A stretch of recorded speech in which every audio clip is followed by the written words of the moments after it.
अब मैं जानना चाहूँगी पुरुषों और महिलाओं में क्या मतलब कितना क्या अंतर होता है? जैसे कि हार्ट पेशेंट महिलाओं में ज़्यादा देखा जाता है हार्ट पेशेंट या हार्ट अटैक जो भी है, उसके बारे में थोड़ा बताइएगा?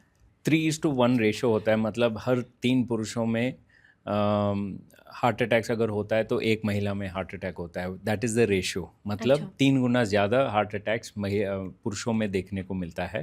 अच्छा। स्पेशली महिलाएं फर्स्ट 4 डेकेड्स, मतलब 40 एज तक या मेनोपॉज तक प्रोटेक्टेड होते हैं अपने हार्मोन से। अच्छा। जैसे ईस्ट्रोजन हार्मोन जो हम बोलते हैं, उसका वो रिप्रोडक्टिव एज ग्रुप मेनोपॉज तक वो अच्छा खासा लेवल का होता है हर महिलाओं में। हुँ।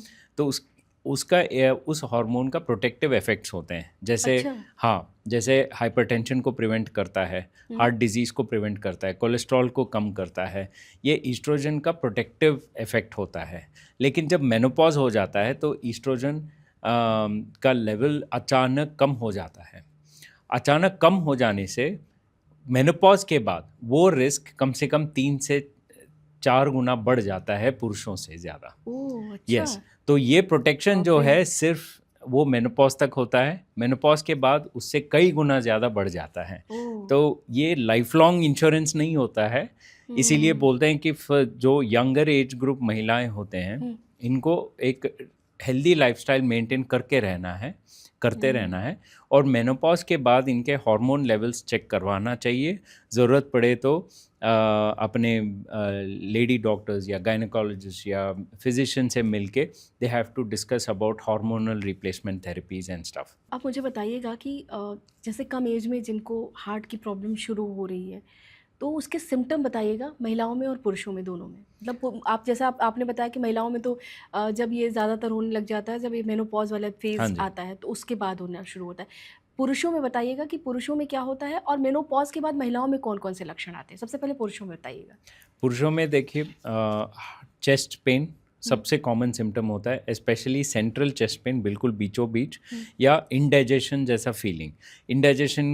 जैसा फीलिंग, चेस्ट पेन और पसीना छूटना अचानक, ये सारे बहुत कॉमन सिम्टम्स होते हैं अच्छा। पुरुषों में।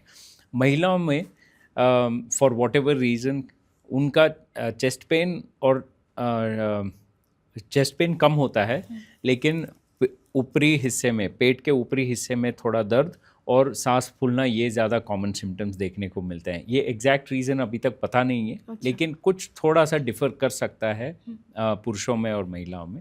हुँ, और अ, लेकिन सारे हार्ट प्रॉब्लम्स के जो सबसे कॉमन सिम्टम्स, चेस्ट पेन और शॉर्टनेस ऑफ ब्रेथ, ये बहुत कॉमन देखने को मिलता है। हुँ, और इसका पेन जो है बहुत टिपिकल होता है, मतलब ऐसा लगता है कि कोई छाती पे खड़ा हो या ऐसे ज़ोर से दबा रहा हो। इतना तेज़ वो होता है। हाँ, वो दर्द अलग ही होता है और पेशेंट को पता चल जाता है। या अचानक ऐसा लगता है कि कुछ ठीक नहीं लग रहा है, पसीना छूट रहा है, डिस्कम्फर्ट बहुत धुंधलापन जैसे लग रहा है, आँखों में ऐसे ब्लरीनेस फीलिंग हो रहा है।